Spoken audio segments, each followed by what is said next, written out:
today I will be painting this sketch I did with Prismacolor very thins, and I will be using my Holbein Artist gouache. This is one of the art pads that were sent to me by Smlt Art.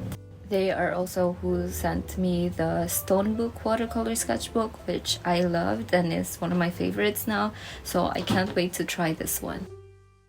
This reference photo is of Kiki Hertz on Instagram. She was nice enough to let me paint her for this video. I knew right away that this photo was going to be a little bit challenging for me, and that's because for the little amount of they're just those very dark shadows on her to work in the overall photo, I knew I would have to include the plants in the background. And those ones are also very dark, or else the shadows on her would feel just very out of place. So I knew right away that it was going to be hard, just in that I would have to draw plants, which is something that I'm not very good at. I'm really not good at anything other than drawing anything other than people, so I just know that's something that I would have to learn to focus on. But for this time, it's especially hard, because I had to pick out which plants in her photo would frame her in the right way. So it was hard, and I had to try a few sketches for it to work until I decided on this sort of arrangement behind her. And not only because of the plants, I was also just scared of painting her face, because I had a lot of trouble in the sketching stage. I felt like I always drew her face a little bit bigger than it's supposed to be, and I didn't realize it then. I sort of just realized it towards the middle of the painting, is that it looked bigger, and that's because I wasn't filling in the shadows right near her chin, so I needed to do that for her proportions to work out. And so even when I started this, I was really scared about how that will turn out, because I didn't want to overwork the sketch on the paper, and so I really just had to go with what I had. So that was nerve-wracking, but I think once I got over that, I actually liked how everything else went, and especially the parts of her that were hit by the sun, because they were just so bright and vibrant that I felt like the colors were very straightforward, so that a lot of the times all I had to do was mix in the base colors and then add white. It seems very simple and very logical, but actually most of the time when I'm mixing in colors for skin tones, I have to adjust just the right tones of them. When something looks a little too orange, I would have to add blue to the mixture, and it takes time for me to get just the right amount of blue to add. And if I do add too much, I would then have to add in more red and orange to the mixture. So it's a very tedious process, I think, just mixing in those colors. So for this one, it was very straightforward. Mostly it was just those base colors with white, so it was really fun.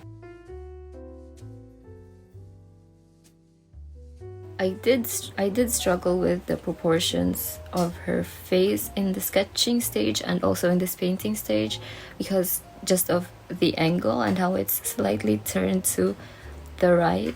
Different turns in the neck like this is always hard for me to do, just because it takes time for me to place the eyes and just the rest of her features, so that was hard.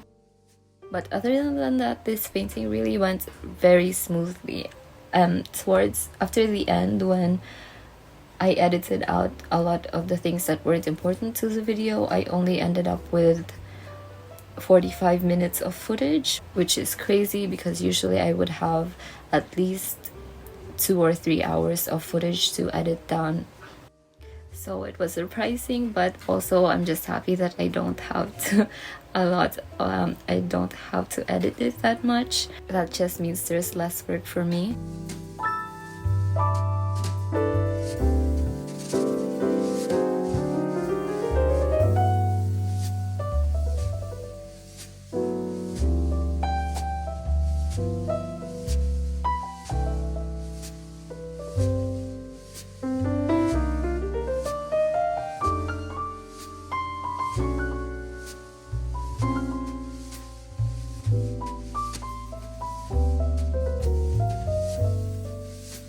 So when it came down to painting the plants in the background, I talked about I didn't really have to make them up because they were in the photo. I just had to worry about which one is gonna work best for framing her and how I was gonna arrange them. So even that, just those decision-making process was hard, but also I knew I wanted every single plant in the background to be painted very dark so it stands out in contrast to her.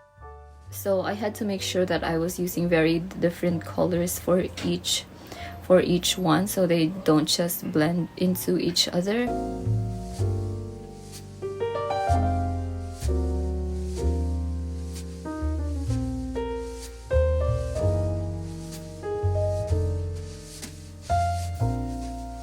In the end, I think I did an okay job.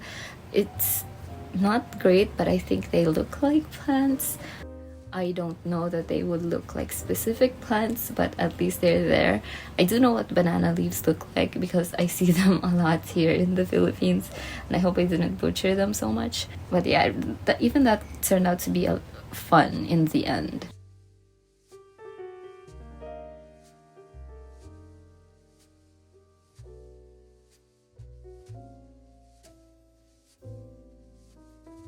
And I also want to take the time to talk about this paper because I think it might be my new favorite for gouache. It's only 290 GSM, which I actually think is better than most just very thick papers because there's not a lot of paper to sink my gouache into, and so that just the color shifting isn't as bad. But then I also just love the size of it. I think it's the perfect size for my YouTube videos because I won't have to make very big paintings, and so I could make a lot of videos in a short amount of time. And I also just like that it's spiral bound and it's in portrait orientation, which is great for what I use it for. And I just love being able to flip my old paintings without worrying about how it will lay flat, but also I just want to keep all of my old paintings in one place, which is something that's not really possible with my watercolor blocks.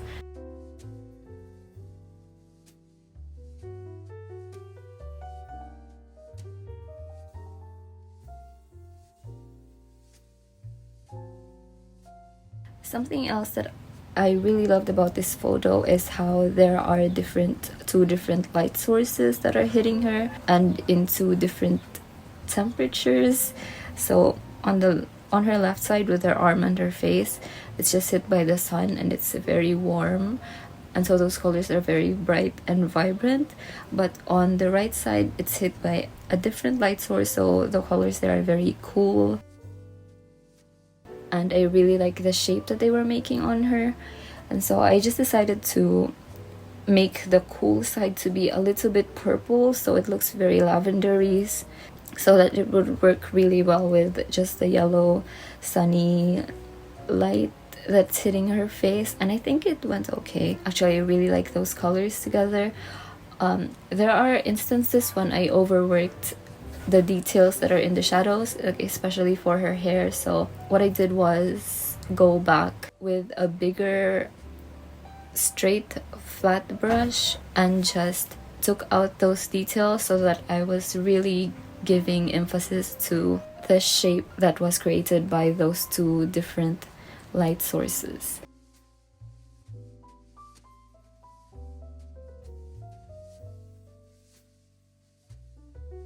So after that was when I felt like I really saw where this was going and I was seeing where this was gonna end.